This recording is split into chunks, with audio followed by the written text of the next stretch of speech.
بسم الله الرحمن الرحيم حميم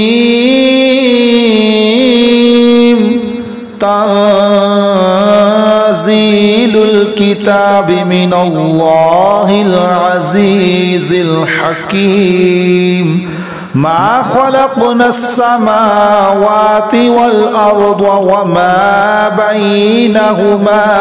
إلا بالحق وأجل مسمى والذين كفروا عما أنذروا معرضون قل أرأيتم ما تدعون من دون الله أروني ماذا خلقوا من الأرض أم لهم شرك في السماوات ائتوني بكتاب من قبل هذا أو أثارة من علم إن كنتم صادقين ومن أضل ممن يدعو من دون الله من لا يستجيب له إلى يوم القيامة وهم عن دعائهم غافلون وإذا حشر الناس كانوا لهم أعداء وكانوا بعبادتهم كافرين وإذا تتلى عليهم آياتنا بينات قال الذين كفروا للحق لما جاءهم هذا سحر مبين أم يقولون افتراه قل إن افتريته فلا تملكون لي من الله شيئا هو أعلم بما تفيضون فيه كفى به شهيدا بيني وبينكم وهو الغفور الرحيم قل ما كنت بدعا من الرسل وما أدري ما يفعل بي ولا بكم إن أتبع إلا ما يوحى إلي وما أنا إلا نذير مبين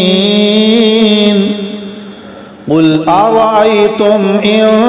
كان من عند الله وكفرتم به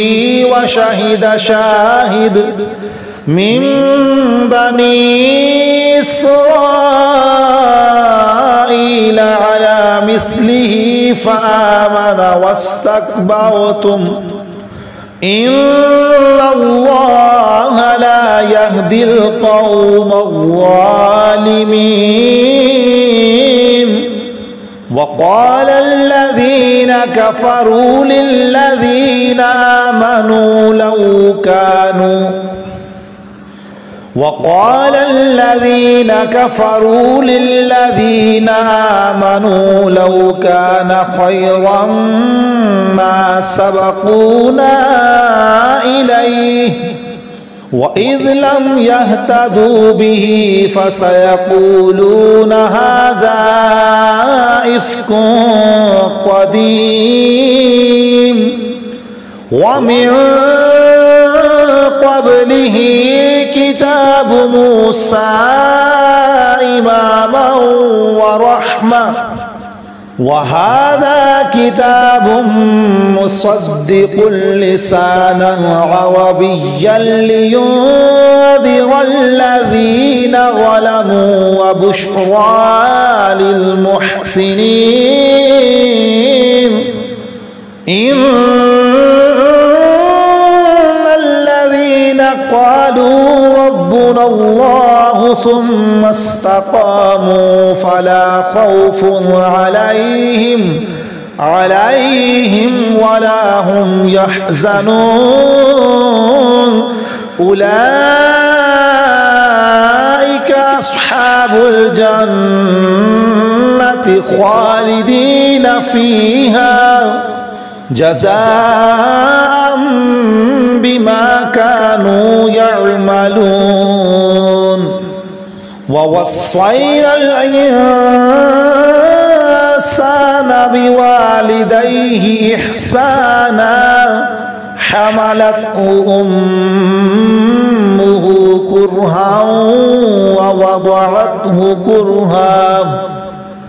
وحمله وفصاله 30 شهرا حتى إذا بلغ أشده وبلغ 40 سنة قال رب أوزعني أن أشكر نعمتك التي أنعمت علي وعلى والدي وأن أعمل صالحا ترضاه وأصلح لي في ذريتي إني تبت إليك وإني من المسلمين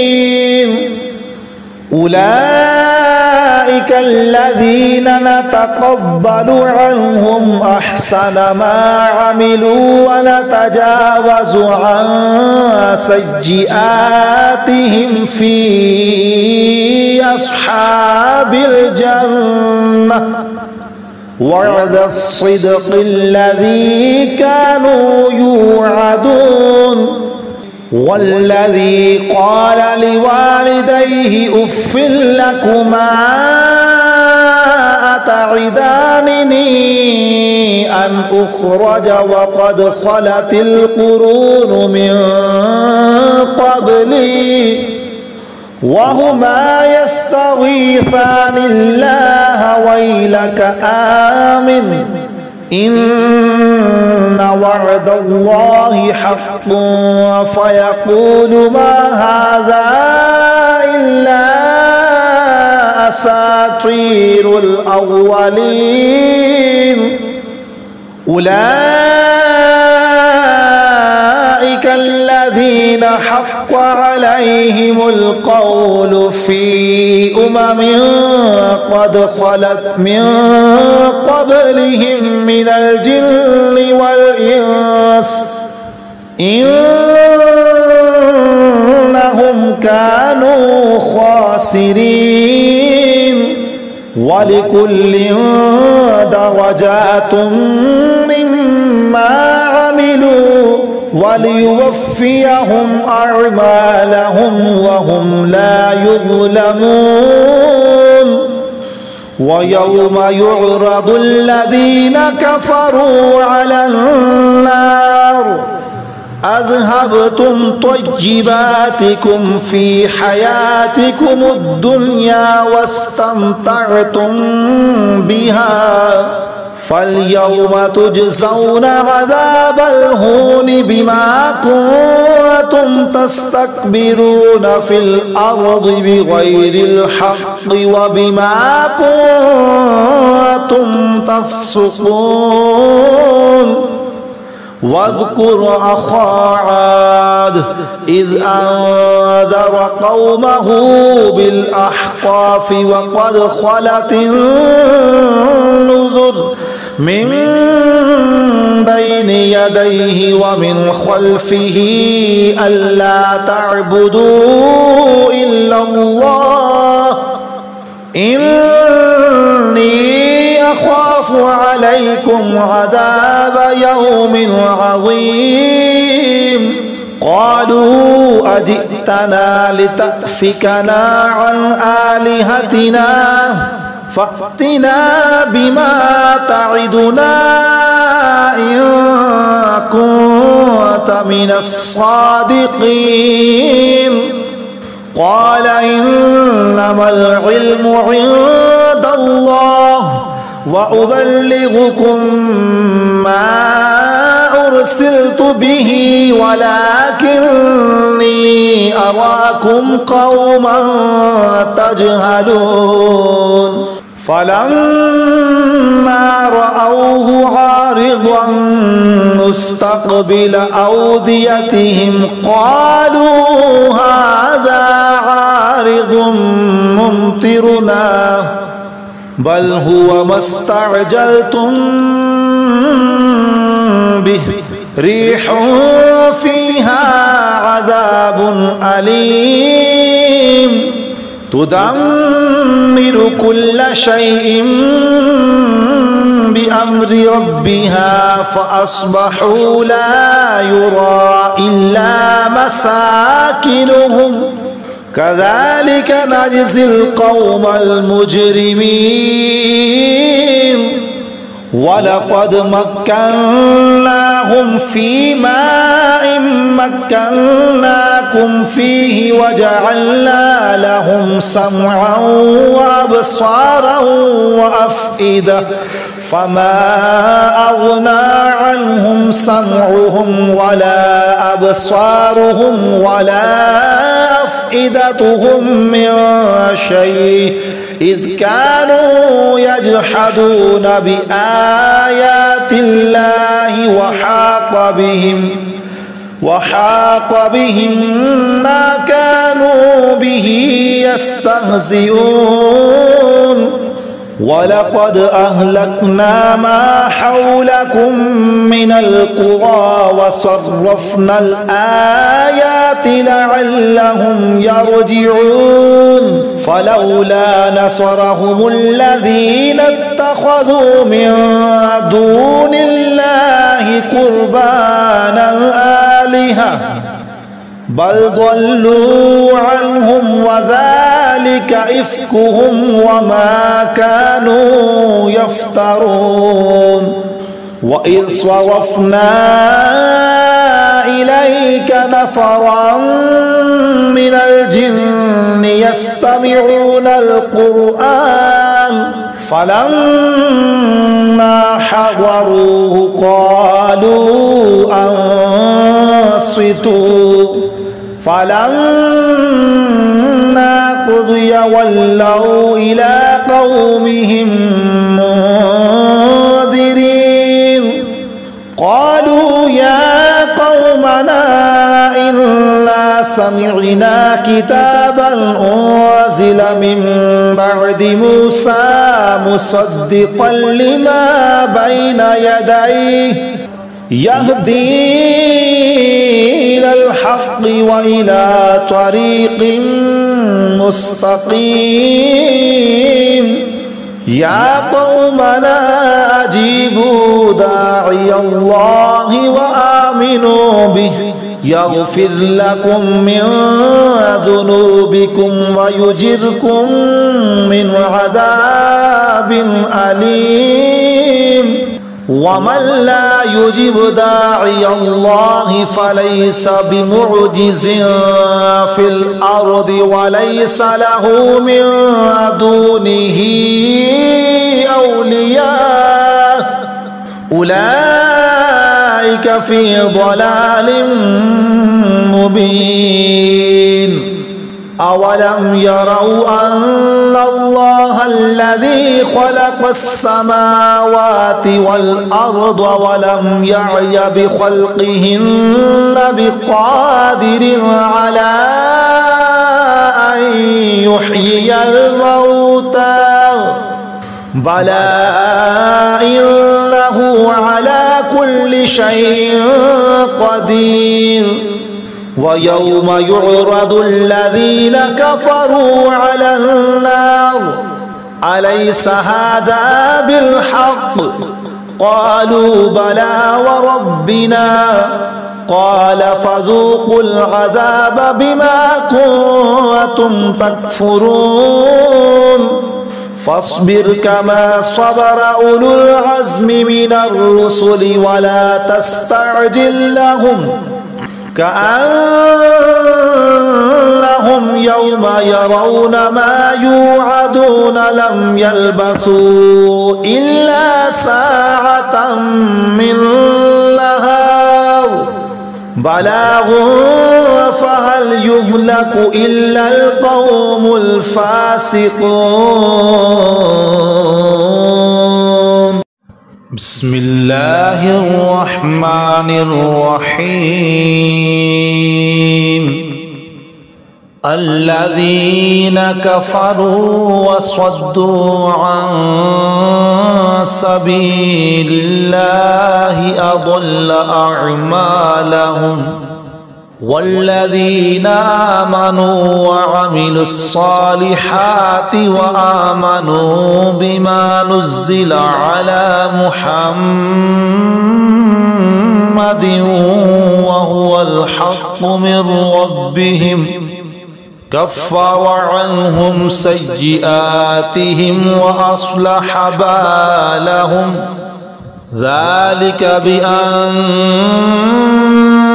الذين كفروا اتبعوا الباطل وأن الذين آمنوا اتبعوا الحق من ربهم كذلك يضرب الله للناس أمثالهم فإذا لقيتم الذين كفروا فضرب الرقاب حتى إذا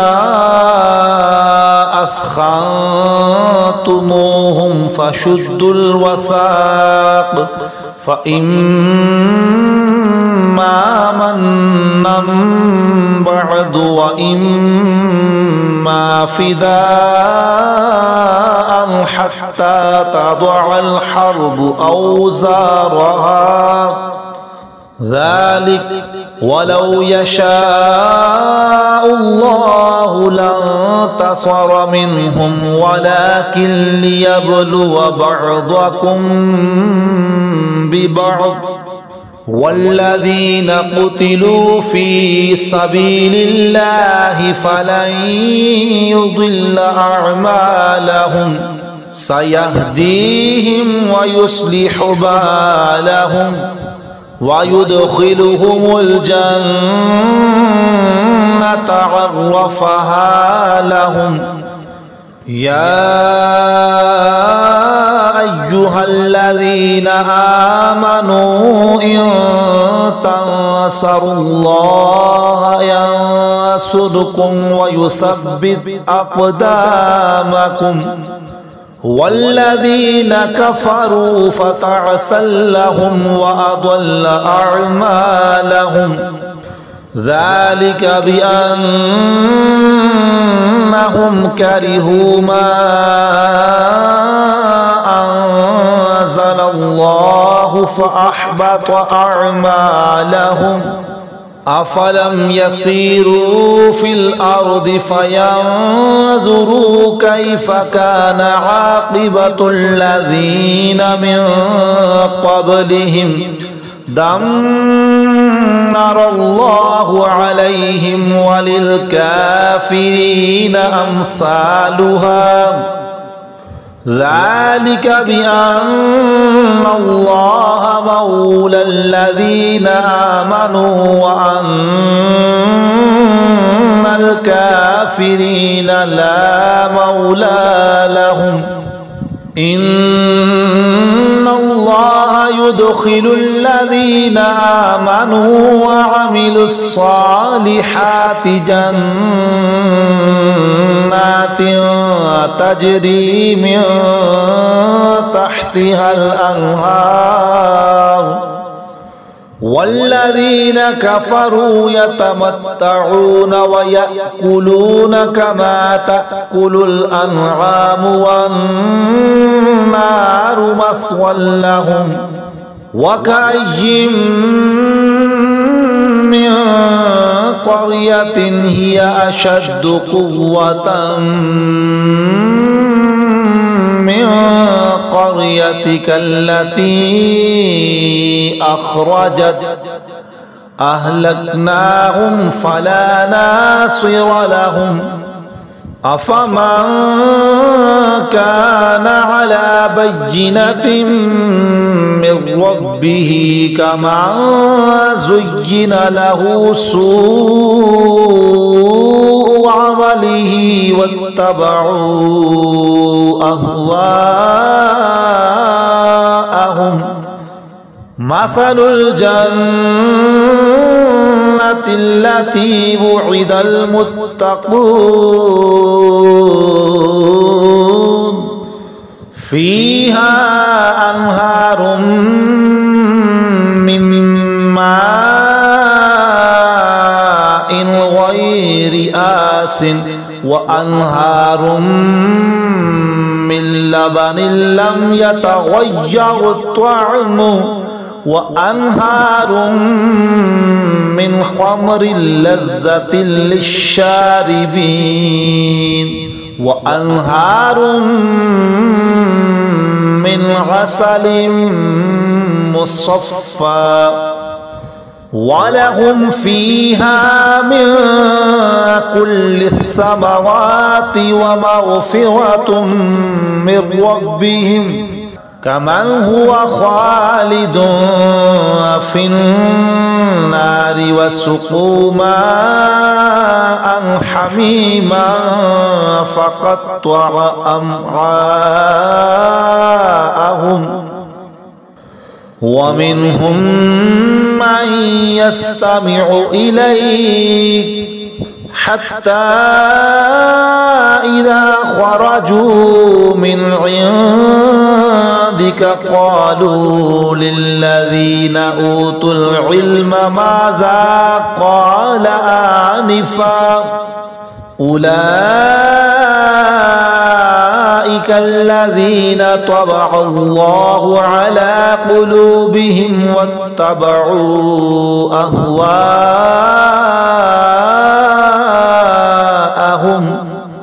والذين اهتدوا زادهم هدى وآتاهم تقواهم فهل ينظرون إلا الساعة أن تأتيهم بغتة فقد جاء أشراطها فأنى لهم إذا جاءتهم ذكراهم فاعلم أنه لا إله إلا الله واستغفر لذنبك وللمؤمنين والمؤمنات والله يعلم متقلبكم ومثواكم ويقول الذين آمنوا لولا نزلت سورة فإذا أنزلت سورة محكمة وذكر فيها القتال رأيت الذين في قلوبهم مرض ينظرون إليك نظر المغشي عليه من الموت فأولى لهم طاعة وقول معروف فإذا عزم الأمر فلو صدقوا الله لكان خيرا لهم فهل عسيتم إن توليتم أن تفسدوا في الأرض وتقطعوا أرحامكم أولئك أولئك الذين لعنهم الله فأصمهم وأعمى أبصارهم أفلا يتدبرون القرآن أم على قلوب أقفالها إن الذين ارتدوا على أدبارهم من بعد ما تبين لهم الهدى الشيطان سول لهم وأملى لهم ذلك بأنهم قالوا للذين كرهوا ما نزل الله سنطيعكم في بعض الأمر والله يعلم إسرارهم فكيف إذا توفتهم الملائكة يضربون وجوههم وأدبارهم ذلك بأنهم اتبعوا ما أسخط الله وكرهوا رضوانه فأحبط أعمالهم أم حسب الذين في قلوبهم مرض أن لن يخرج الله أضغانهم ولو نشاء لأريناكهم فلعرفتهم بسيماهم ولتعرفنهم في لحن القول والله يعلم أعمالكم ولنبلونكم حتى نعلم المجاهدين منكم والصابرين ونبلو أخباركم إن الذين كفروا وصدوا عن سبيل الله وشاقوا الرسول من بعد ما تبين لهم الهدى لن يضروا الله شيئا وسيحبط أعمالهم يا أيها الذين آمنوا أطيعوا الله وأطيعوا الرسول ولا تبطلوا أعمالكم إن الذين كفروا وصدوا عن سبيل الله ثم ماتوا وهم كفار فلن يغفر الله لهم فلا تهنوا وتدعوا إلى السلم وأنتم الأعلون والله معكم ولن يتركم أعمالكم إنما الحياة الدنيا لعب ولهو وإن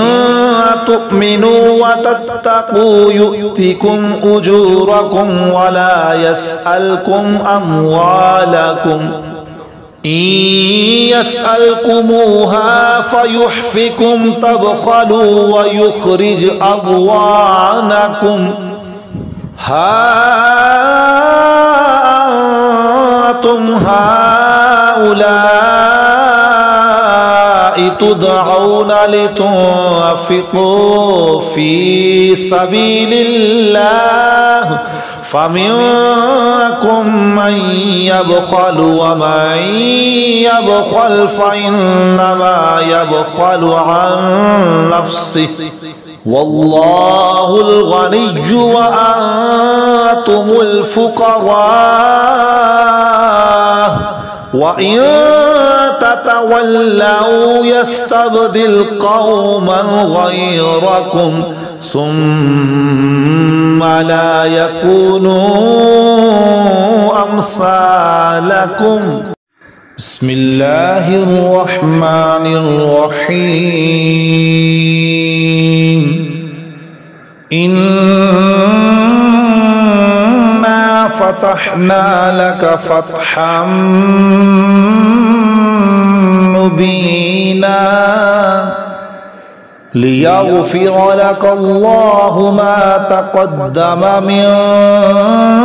ذنبك وما تأخر ويتم نعمته عليك ويهديك صراطا مستقيما وينصرك الله نصرا عزيزا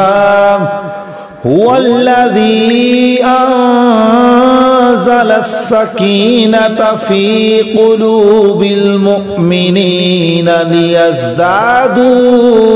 إيمانا مع إيمانهم ولله جنود السماوات والأرض وكان الله عليما حكيما ليدخل المؤمنين والمؤمنات جنات تجري من تحتها الأنهار خالدين فيها ويكفر عنهم سيئاتهم وكان ذلك عند الله فوزا عظيما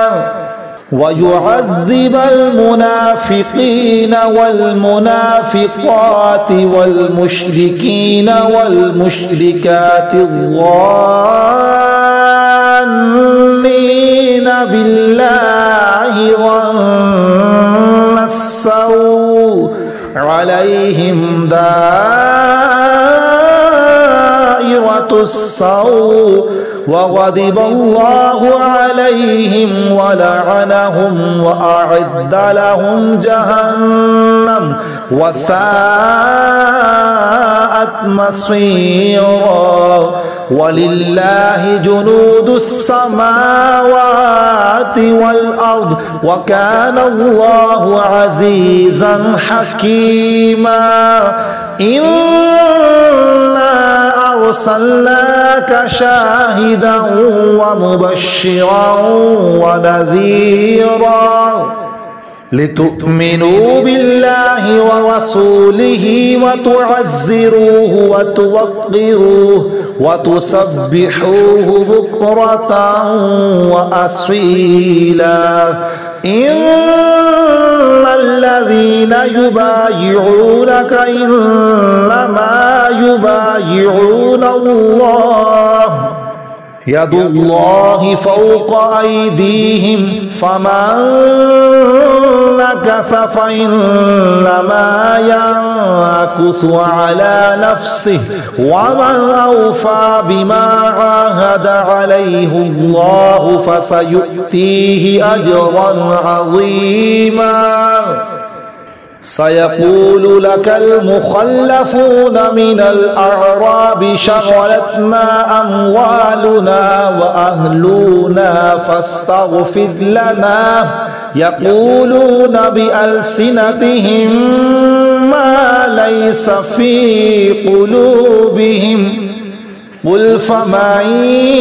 يملك لكم من الله شيئا إن أراد بكم ضرا أو أراد بكم نفعا بل كان الله بما تعملون خبيرا بل ظننتم أن لن ينقلب الرسول والمؤمنون إلى أهليهم أبدا وزين ذلك في قلوبكم وظننتم ظن السوء وكنتم قوما بورا ومن لم يؤمن بالله ورسوله فإنا أعتدنا للكافرين سعيرا ولله ملك السماوات والأرض يغفر لمن يشاء ويعذب من يشاء وكان الله غفورا رحيما. سيقول لك المخلفون إذا انطلقتم إلى مغانم لتأخذوها ذرونا نتبعكم يريدون أن يبدلوا كلام الله قل لن تتبعونا كذلكم قال الله من قبل فسيقولون بل تحسدوننا بل كانوا لا يفقهون إلا قليلا.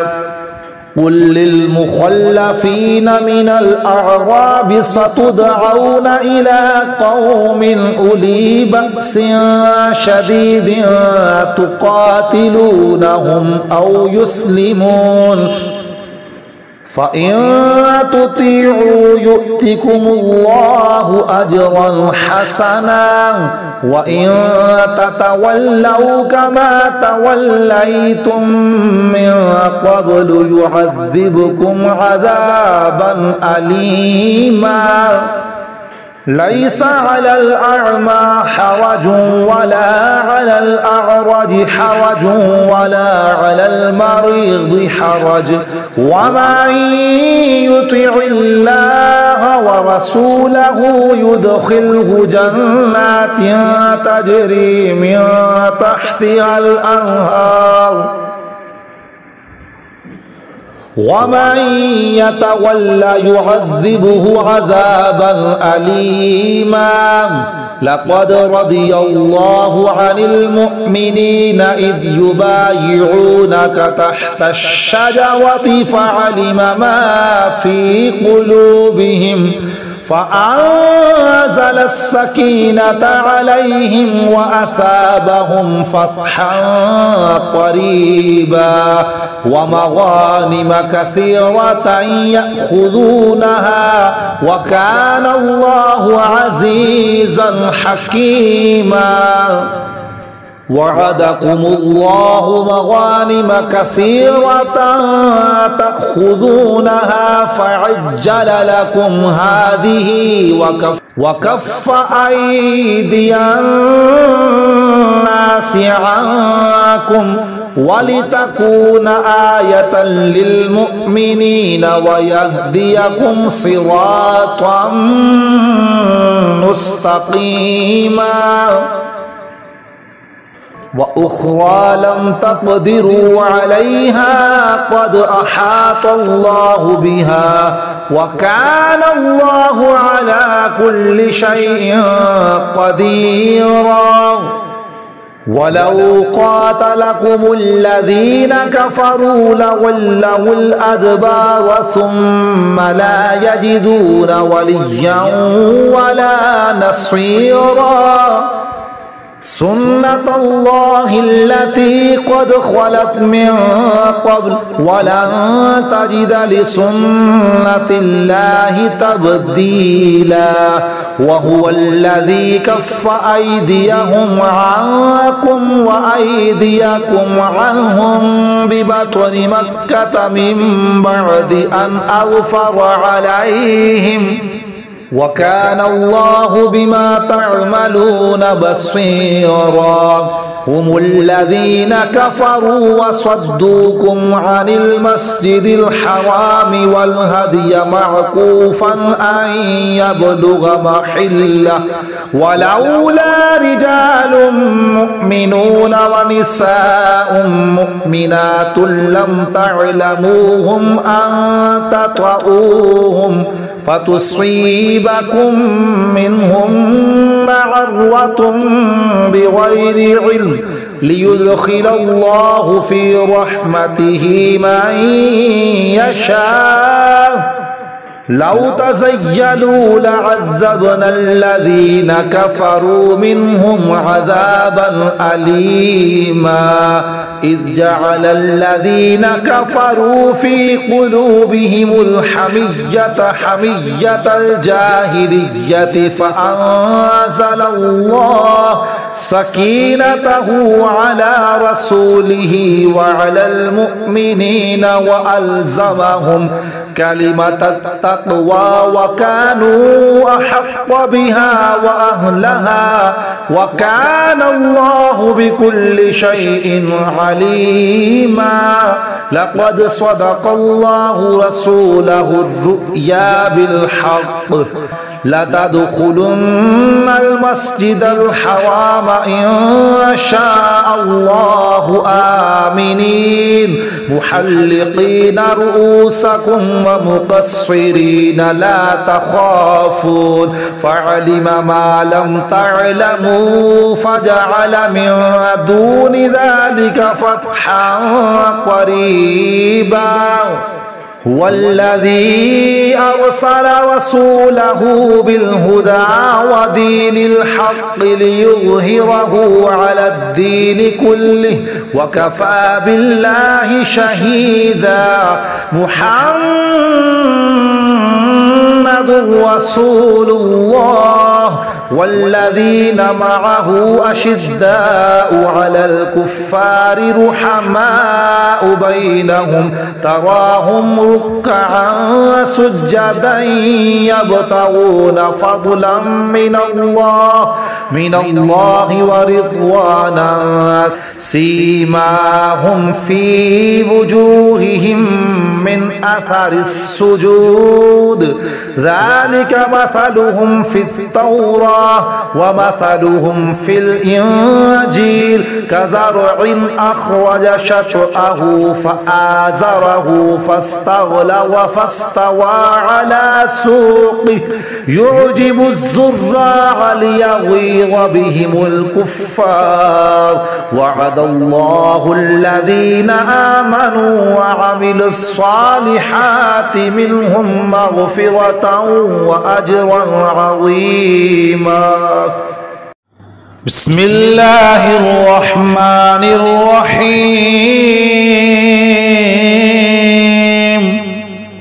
يا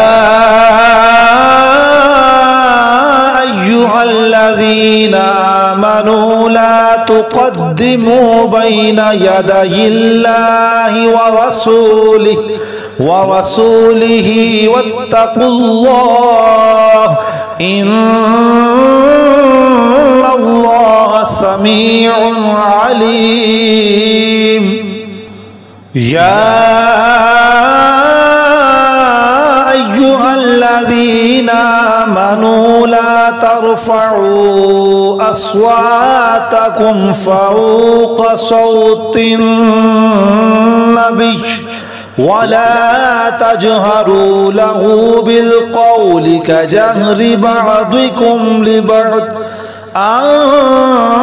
تحبط أعمالكم وأنتم لا تشعرون إن الذين يغضون أصواتهم عند رسول الله أولئك الذين امتحن الله قلوبهم للتقوى لهم مغفرة وأجر عظيم إن الذين ينادونك من وراء الحجرات أكثرهم لا يعقلون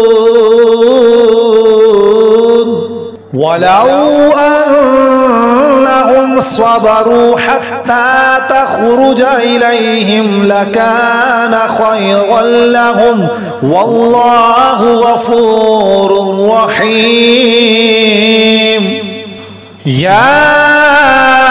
أيها الذين آمنوا إن جاءكم جاءكم فاسق بنبأ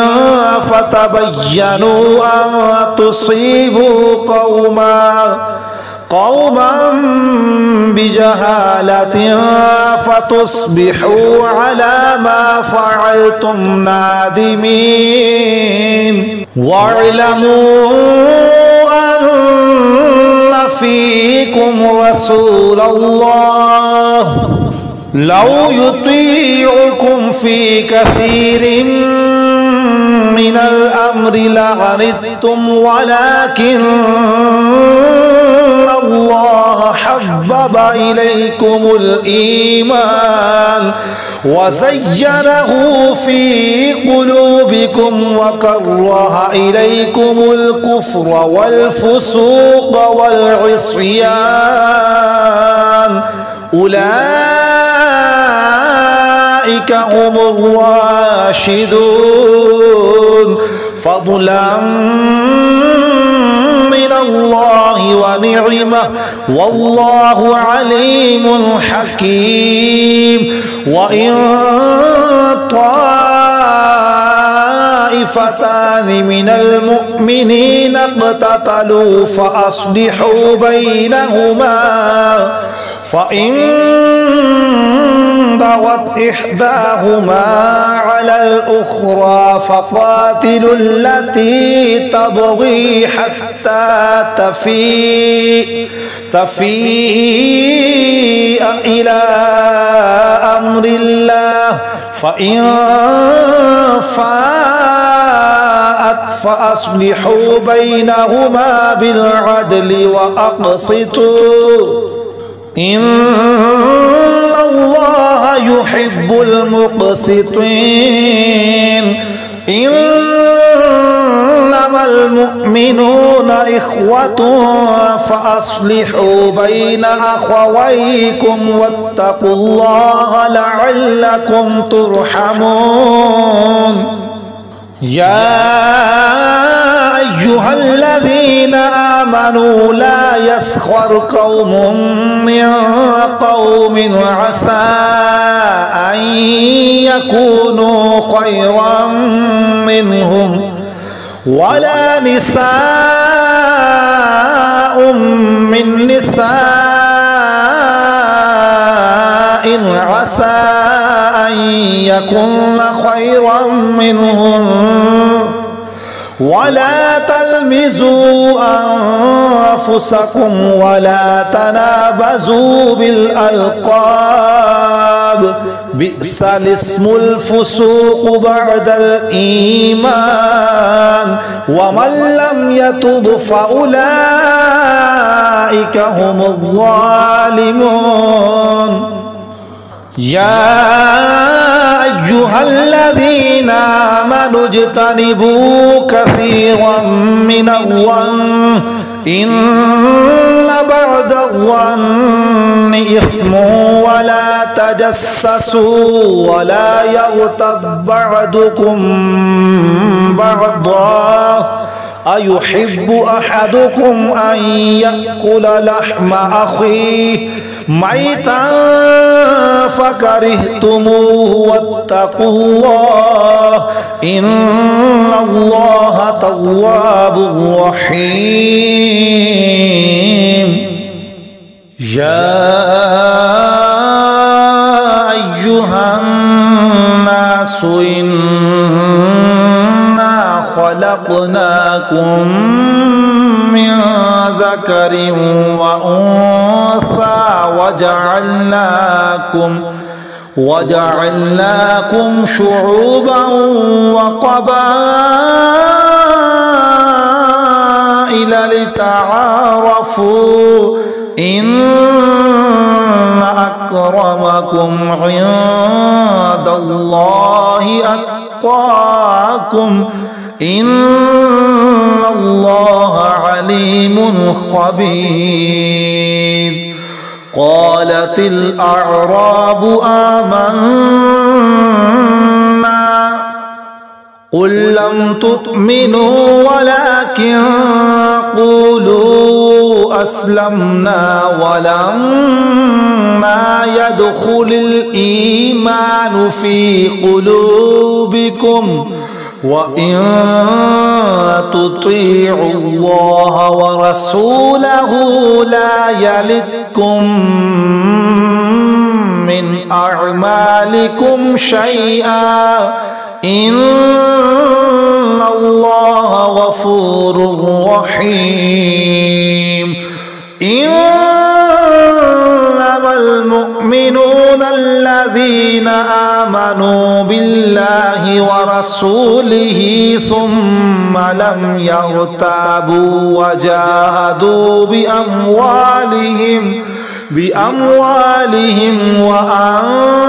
وأنفسهم في سبيل الله أولئك هم الصادقون قل أتعلمون الله بدينكم والله يعلم ما في السماوات وما في الأرض والله بكل شيء عليم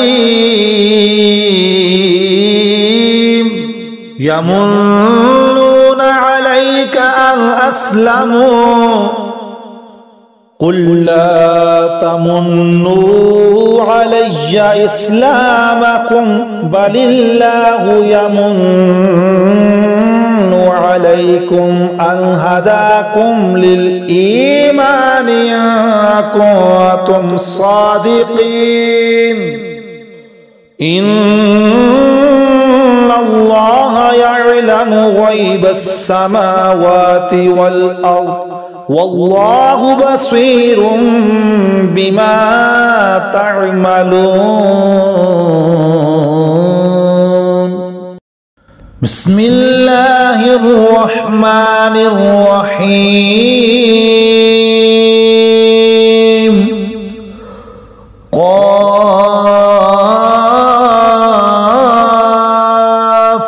والقرآن المجيد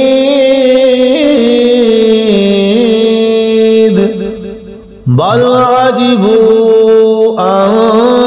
جاءهم ناذر منهم فقال الكافرون هذا شيء عجيب أإذا متنا وكنا ترابا ذلك رجع بعيد قد علمنا ما تنقص الأرض منهم وعندنا كتاب حفيظ بل كذبوا بالحق لما جاءهم فهم في أمر مريج أفلم ينظروا إلى السماء فوقهم كيف بنيناها وزيناها وما لها من فروج والأرض مددناها وألقينا فيها رواسي وأنبتنا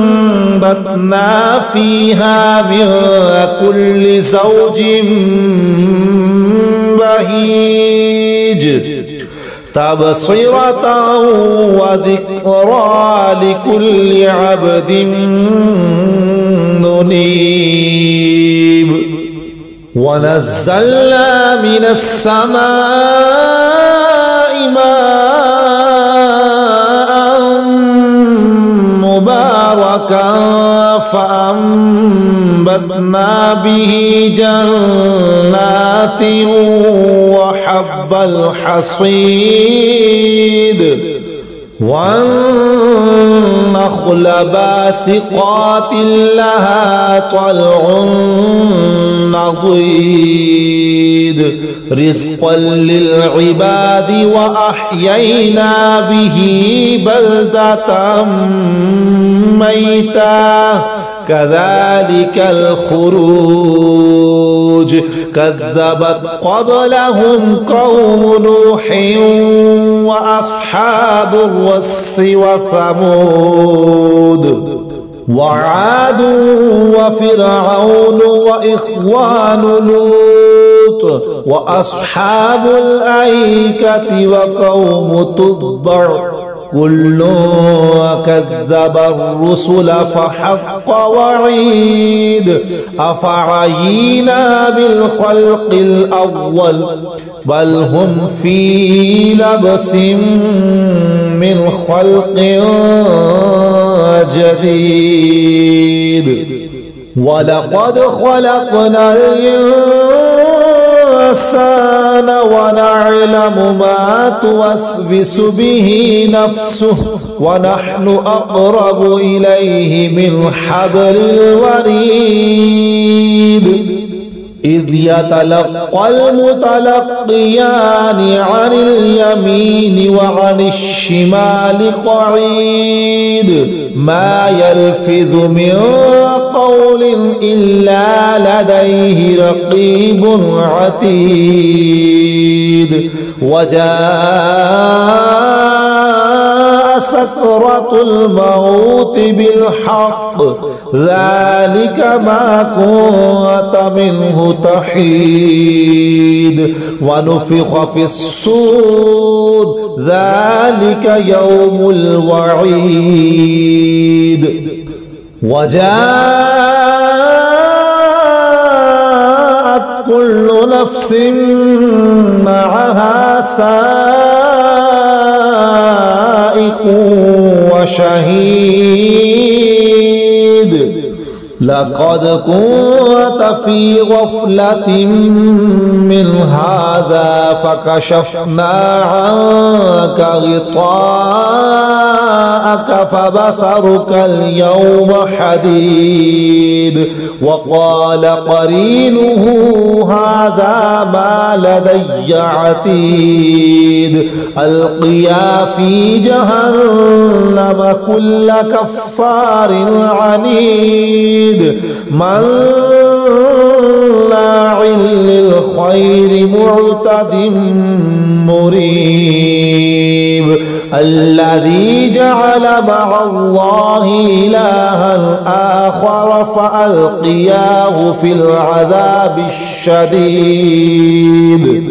قال قرينه ربنا ما أطغيته ولكن كان في ضلال بعيد قال لا تختصموا لدي وقد قدمت إليكم بالوعيد ما يبدل القول لدي وما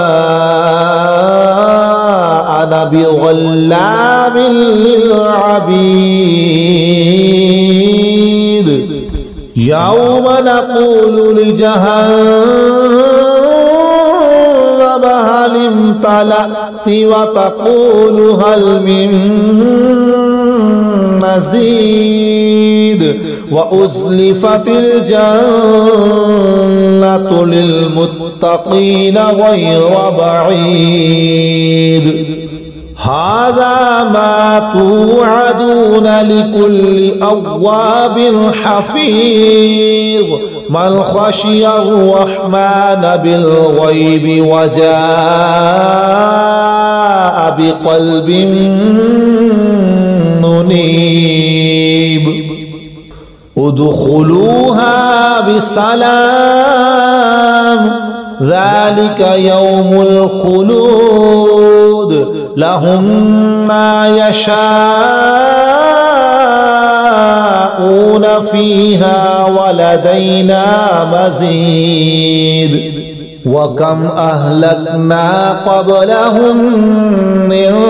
قرن هم أشد منهم بطشا فنقبوا في البلاد